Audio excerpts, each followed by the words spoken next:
Hello, my name is Joseph, and I'm the founder and developer of NodeBOM. Who NodeBOM is we're a CAD extraction tool. So if you have a CAD opened in some CAD program of yours, right, and you want to pull all the parts so you can assemble a bill of materials, well, NodeBOM is for you. So right here on the website, nodebom.com, you can see a brief glimpse at what it looks like. Right, and we have a whole feature list you can go through for. And then we also have documentation on how to set up the program, right? Then we also have a blog for tutorials we'll be working on in the future. And then a contact section if you have any questions. So I'm going to go back here. And so here's the download button. So I already have it downloaded here. So I'm going to run it real quick.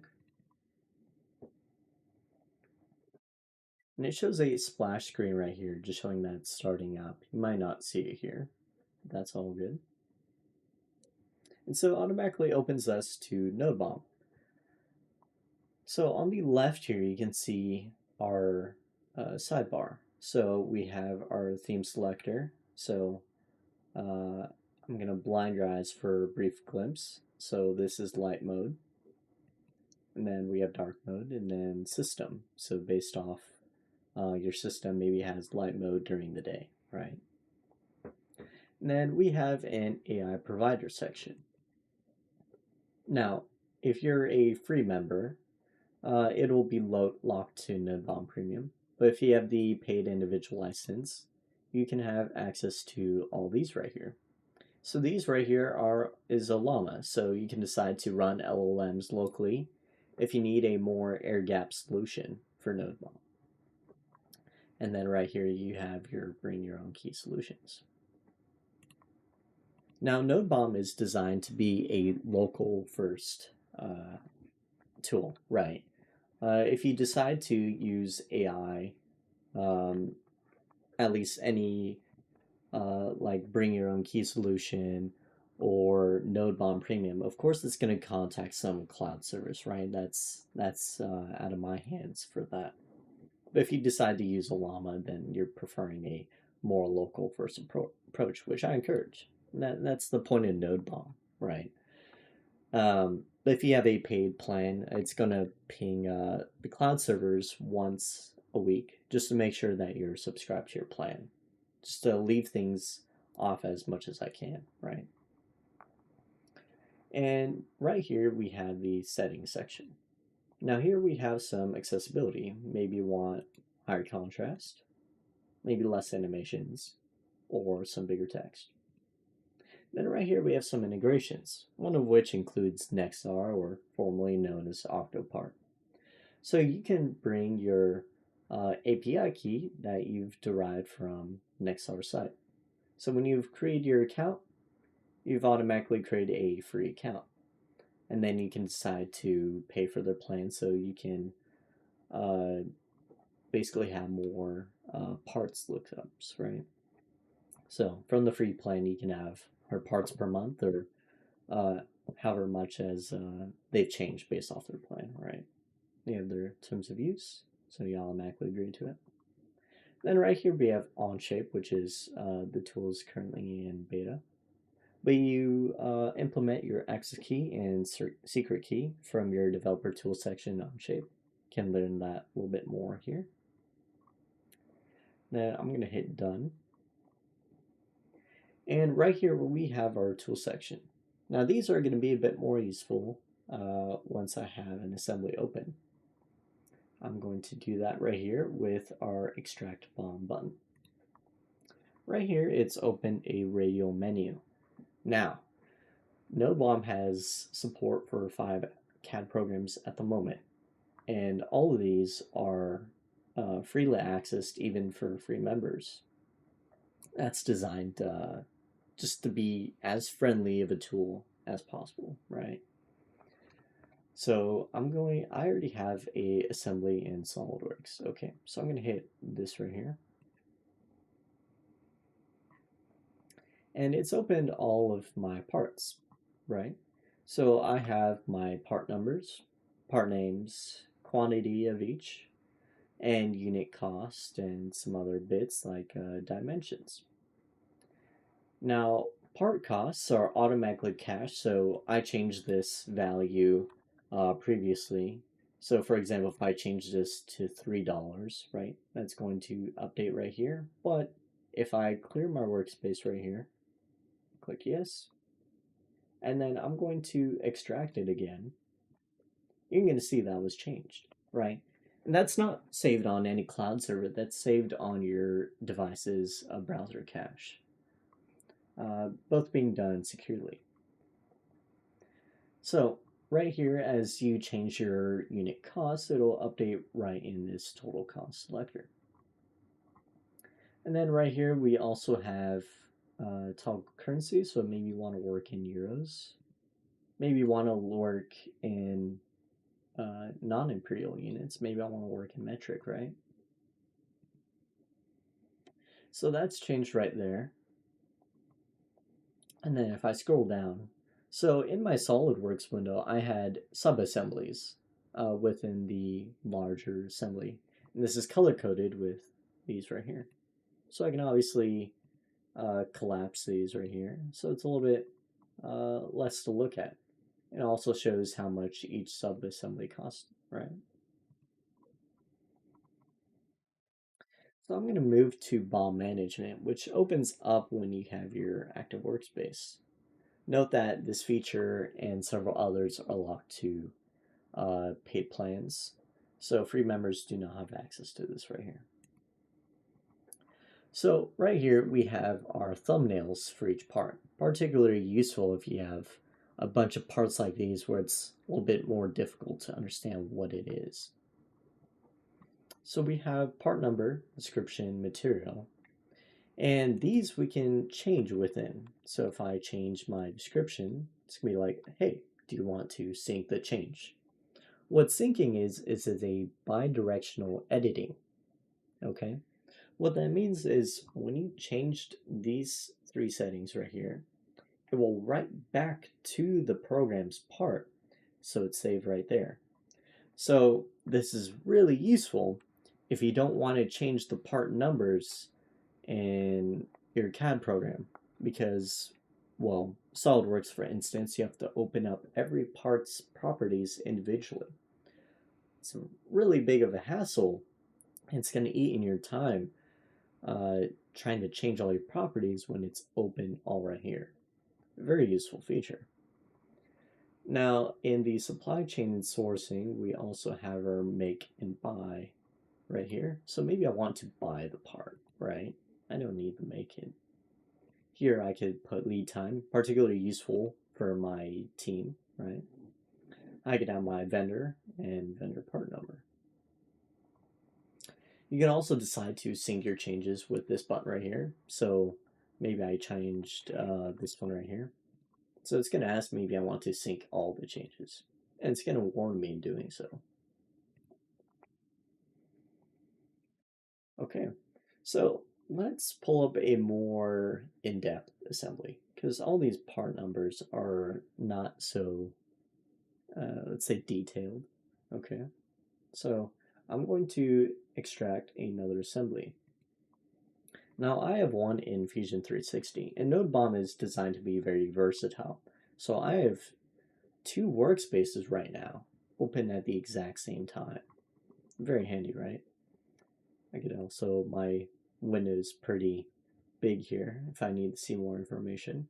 So I can scroll right there. So let me go back to BOM management. And right here, so if I look at this part right here, so NodeBOM, while it's designed to help you automate as much stuff as possible, it can't do that if you're not as descriptive with your parts, okay? So by changing the part number, the description, and the material, you can really have a more tailored experience. So maybe I'm going to click this right here, and that's going to bring up two buttons right here, AI COTS and Nexar Lookup. Now I already went into what Nexar is, But when you hit Nexar lookup, it's going to pull from its 1,000 distributors. Hey, I know this part and based off these descriptors. And it's going to fill in this information right here automatically. Okay. I'm going to show you how AI COTS does it, as it's a little bit different. So it's going to ask me, hey, do I want to proceed spending 1 AI credit? Okay. I'm going to hit yes. It's going to take a little bit of time to register it. And boom. So the AI has added a confidence rating right here of 98%, saying that, hey, I'm very confident in my answer of what this is, and this is what it spits out. So this is the part that it thinks it is, and it thinks it's a McMaster car vendor. So it's automatically filled it in. But if you did Nexar, it's a little bit more useful as it's perhaps a bit more accurate, and it'll also fill in the vendor part number if applicable. So based off this, you can really make things so much easier for yourself by selecting every, as many parts as you want and getting as much information as you need, right? Very handy. But that's based off how detailed you can be for each part, right? So I'm going to go to one of our tools on the left. This one is Price Tracker. I'm going to clear this window real quick. So this is what it's going to look like from start, right? So I'm going to import my workspace. It's going to ask me, hey, which one? I'm going to be like, hey, I want the air fryer open. And it's pulled every single part. And then maybe I'm like, well, I actually have a bit more I need to track, right? So I'm going to be adding a couple more rows. So I can name this whatever I want, right? And then maybe bolt number 1, And then I can assign categories to each. This is very handy if I want to sort my items by category in terms of pricing. So this is our pie chart right here. But because I didn't assign any categories, this function is not useful to me. But by part, it really is, right? So if I start changing costs, I can do so. I can also freely change the quantities, and it won't change my active workspaces at all. The thing to note is that these tools are independent of the workspace and won't make changes to it. That's done on purpose. Okay. And then we can take a look at the export buttons, which so this right here is the export button. So you can decide to export, maybe I want in CSV, Excel spreadsheets, yada yada, right? I can also decide to export my whole project itself. So I do this right here. It's be like, hey, which information do I want to save? Maybe I don't want price tracker, right? Hey, maybe I want to encrypt it. I don't need everybody's eyes on my work, right? I won't show it for this purpose, but I'm going to hit export, and it's going to be saved right here. I'm going to clear my workspace, and I'm going to hit this button right here, import project. And I'm going to select in my file explorer. It's be like, hey, I want to import my project. Click import, and it's automatically imported it, right? And it automatically did the price tracker just because it had it cached in the browser. Okay. Now for the BOM compare, actually I didn't show the inventory tracker. So the inventory tracker is very useful in, well, tracking your inventory. So I already showed what, so these right here, I have, let's say I have 1 on hand, and that's all I need, right? So I'm okay right here. But for this one, I need a minimum of 7. For some reason I do, right? I don't know why, but maybe I do. And then I can name this for, hey, it's on location shelf A. And maybe I want to add a descriptor saying, hey, it's on the lower bottom of it, right? You can be very detailed in everything they need, right? So very useful if you need to take track of inventory and share it with your team. I'm going to show you BOM compare. So BOM compare is very useful if you have an old assembly from maybe a week ago, right? So if I selected, hey, air fryer was maybe my new workspace done today, right?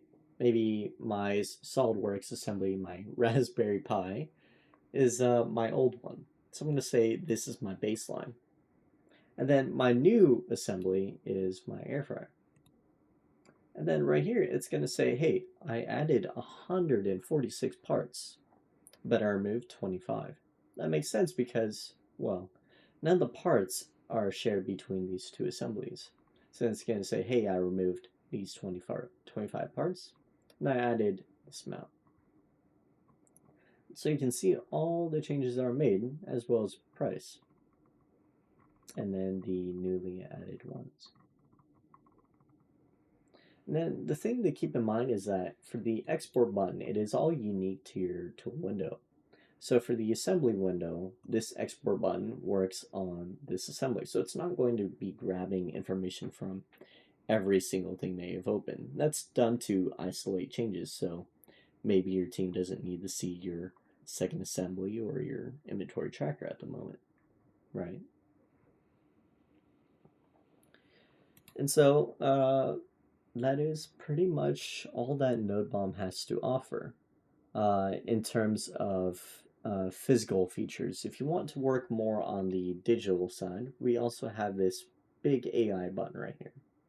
Now, if you click it, you're going to see a bunch of AI buttons. You see deduplicate.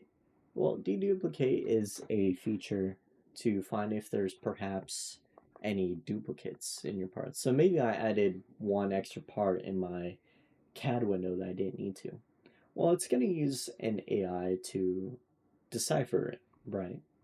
And it's going to list, hey, this is perhaps a duplicate, right? It's not going to outright delete it for you, but it's going to let you know ahead of time, right? So that you can delete it yourself. So because it's going to flag it, but it's not going to do it so that there's not the risk of deleting, any parts that shouldn't be. Then we have Summarize BOM. Summarize BOM is a tool to give you a whole assembly or a whole summary of everything that it sees here. But if you want to be a bit more in depth in it, you're going to do deep summary. So it's going to use a more intelligent AI model, or if you're on the individual paid plan or some other plan, it's going to, you can change how intelligent you want that second AI. So it's going to be a bit more in depth on the deep summary. And of course, here's the AI COTS right here, right? And then as it saves all these summaries, it'll be right here. Then I can, of course, decide to copy my last report, or I can hit this button right here, and it's going to show me all my previous ones, right? And so that apart from, so I have a submit feedback button. So if you want to write maybe a bug report or some feature that you want added in the future, I greatly appreciate these things, right? And so that is all NodeBOM has to offer.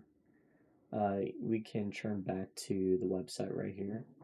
So I didn't show the documentation. So if you need a little bit more information on how NodeBOM works that I didn't describe in the video, please feel free to go ahead here, right? I've designed NodeBOM as well as I can to be very flexible and accessible as well. So if you enjoyed this, please head to the website and then just give the tool a try. I made it, free for as many people to try and use for their team's projects, So if you like it, please just send me information, like, hey, this works really well. Hey, this doesn't work that well and needs some work, or hey, I want this feature added. Okay, so I appreciate feedback and I'm looking forward to it. All right, thank you. Bye bye.